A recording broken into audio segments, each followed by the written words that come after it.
subject of state list, any subject of state list of public importance. यदि राज्यसभा, मतलब समझो बेटा, 249 क्या कहता है? राज्यसभा का एक्सक्लूसिव पावर है. If Rajya Sabha ratify any subject of state list of public importance, then parliament has the authority to make law over the state subject. तो ऐसी स्थिति में संसद राज्य सूची के विषय पर कानून बना सकती है. समझा? अगर राज्यसभा ने किसी राज्य सूची के विषय को लोक महत्व का घोषित कर दिया, तो ऐसी स्थिति में फिर उस विषय पर संसद कानून बना सकती है. समझ पाए? वो 4 कंडीशन है जब संसद कानून बनाएगी राज्य सूची के विषय पर. पहला, जब राज्यसभा ऐसे विषय को लोक महत्व का घोषित कर दे, मतलब जनता के लिए बहुत जरूरी है. एक एग्जांपल समझाता हूं. 1955 में, मतलब भारत के जो उत्तर भारत के जो दक्षिण भारत के राज्य थे, उधर अकाल पड़ा बहुत ज्यादा. ठीक, अकाल पड़ा मतलब फिमाइन आया तो बारिश नहीं हुई.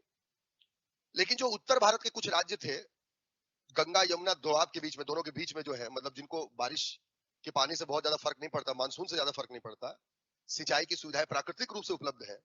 जैसे इसमें पंजाब हो गया, हरियाणा हो गया, यूपी हो गया, बिहार हो गया, पश्चिम बंगाल हो गया.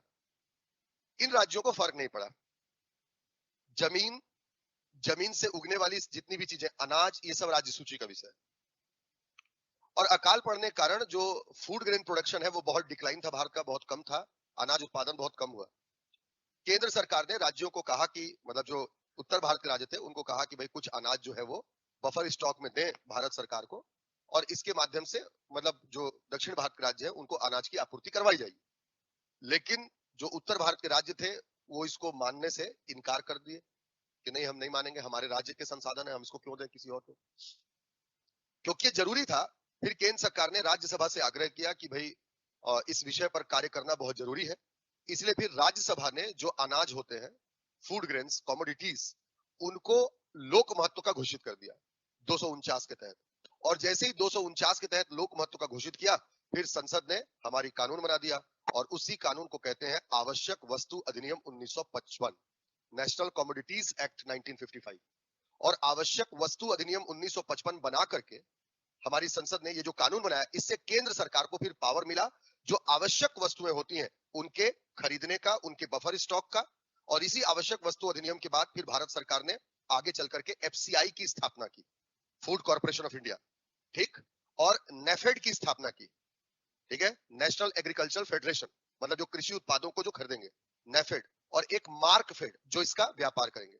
तो यही नेफेड और मार्कफेड जो है वो क्या करते हैं, भारत सरकार की ओर से किसानों से अनाज लेते हैं, मतलब राज्य सरकार से लेते हैं, आपसे डायरेक्ट केंद्र सरकार नहीं लेती.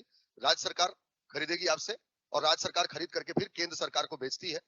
केंद्र सरकार फिर ले लेती है. केंद्र सरकार पहले से उसका रेट तय करके रखती है. केंद्र सरकार लेगी तो कहां रखेगी, तो जिस गोदाम में रखेगी उस गोदाम को कहा जाता है एफसीआई. 1956 में इसकी स्थापना हुई, फूड कॉर्पोरेशन ऑफ इंडिया की.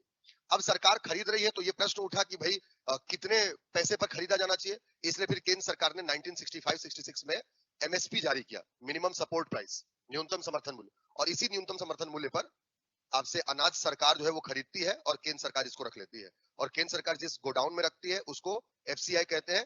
राज्य सरकारों को भी कोटा दिया गया कि राज्य सरकारें भी अपने पास में कुछ रख सकती हैं. राज्य सरकारें जहां पर रखती हैं उसको वेयर हाउस कहा जाता है.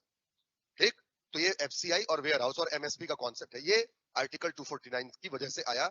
और यही नेशनल कमोडिटीज एक्ट में जो अभी संशोधन किया गया था कोरोना काल में, जो 3 कृषि कानून आए थे उसमें एक ये भी था, नेशनल कमोडिटीज एक्ट 2020. ठीक है, हालांकि इसको वापस ले लिया तो वर्तमान में फिर से नेशनल कमोडिटीज एक्ट 1955 ही चल रहा है.